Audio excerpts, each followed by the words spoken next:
Well, here it is, March 17th, St. Patrick's Day, and with all this COVID-19 stuff and everybody being quarantined or things shut down, I shouldn't say quarantine, but things shut down, nothing really to do. I'm going to take this opportunity to replace the strings on my bow here. Josh is going to come out in a little bit, and I think we're going to mess with his bow, tinker with some things, and just kill some time, get ahead of things with turkey season coming.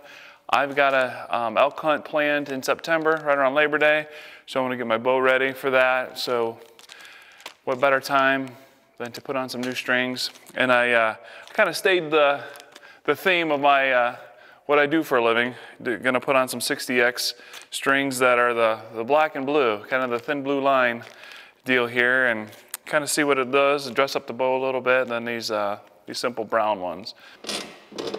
All right, just trying to get things set up here so I keep the right pressure on and stuff. So, well, and I seen Josh pull in a little bit ago. I don't know what he's doing. Maybe he went inside to say something to Marna or whatnot. Maybe he's taking a phone call. He's been here a little bit. What I'm gonna do is just pull the string off first.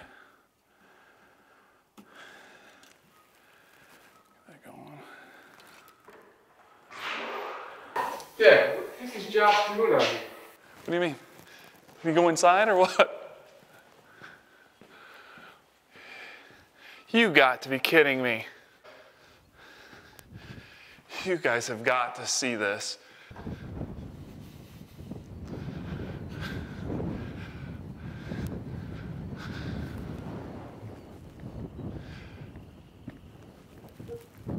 Josh, what are you doing?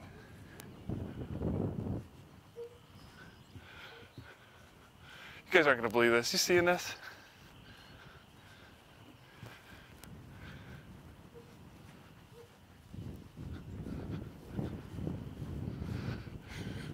Josh, what are you doing?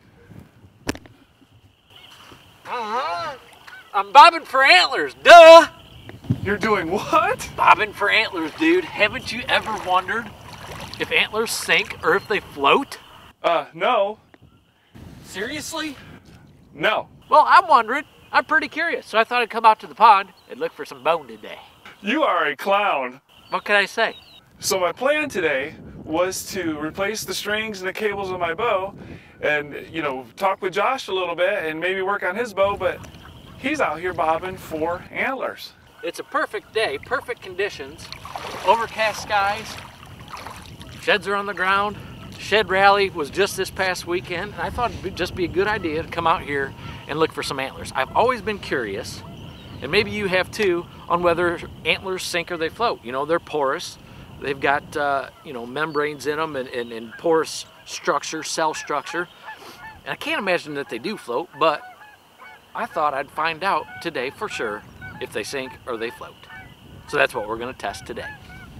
So Josh came up with this idea of whether or not antlers float or not. Well, he actually has me wondering if it does. So here we are. We're going to tie these off and see what happens. I'm curious. I really am. I'm curious too. I think they're going to sink. I do too. Of all sizes. We are actually going to test several different sizes of antlers. We got some heavy ones and we got some dinky ones. And then I actually even brought a deadhead that I found several years ago. So just something different that we wanted to try out. And you kind of got to wonder how many antlers get lost. Creeks, in rivers, creeks, yeah. Rivers when during shed season when deer are crossing them. So first one up, we're going to test a big old heavy 5-point side. So okay, here we go. Yeah, toss her away, matey. Yeah, as expected, like an anchor. Oh, sunk like a rock. Can you get her, Captain? It didn't even think about floating. Antler number one. All right, so that was our heavy one. Go to the medium-sized one, I guess. And we've actually got one that is partially chewed. It might be a little lighter. I don't know. We'll try that one too. Antler number 2, going into water. Yeah. It didn't seem to, I mean, it kerplunk, obviously, but it didn't seem to. Right.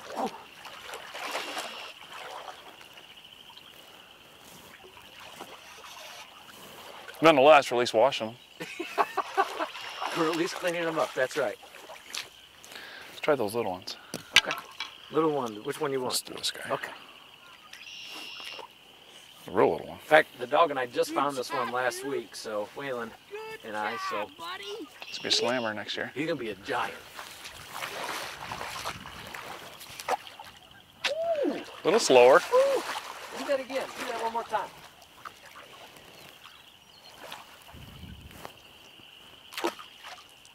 I mean, it sinks, but you can see it kind of go, Kind of like a lure. yeah. Almost like a wet feather of it. That's a real light one, isn't it, Jude? Yeah. Last shed antler of the test, and then we'll move on to the deadhead.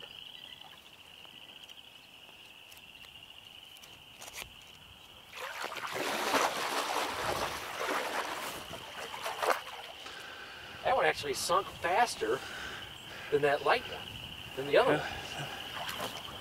One more time. It is a little bit heavier. Yeah, but it's still, I don't know. Interesting. Interesting. And the last for our test will be the deadhead.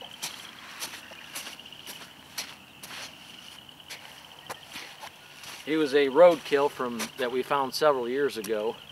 Pretty doggone heavy. It'll probably sink the fastest of any of them, but kind of interesting.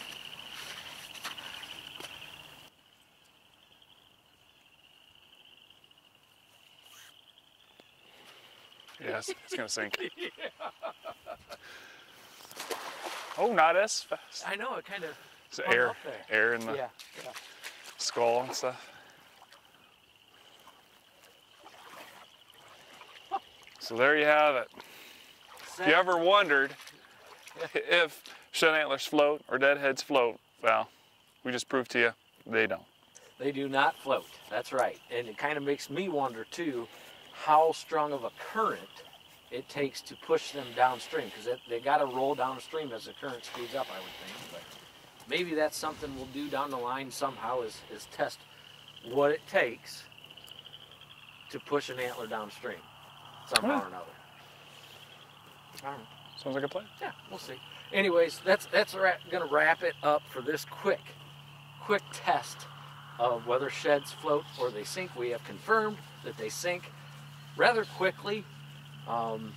We just thought we'd get out here and do a fun video for y'all, since everybody's kind of locked inside with this coronavirus going on, and hope you found it somewhat entertaining, somewhat informational. I thought it was funny. Yeah, so that's going to be a wrap. Please like, share, and subscribe to our channel. We've got some more stuff coming on down the line. Turkey season is, what, just over a month away? Yeah. So anyways, appreciate y'all watching this video. That's a wrap. Go out and live the Will Hunt life.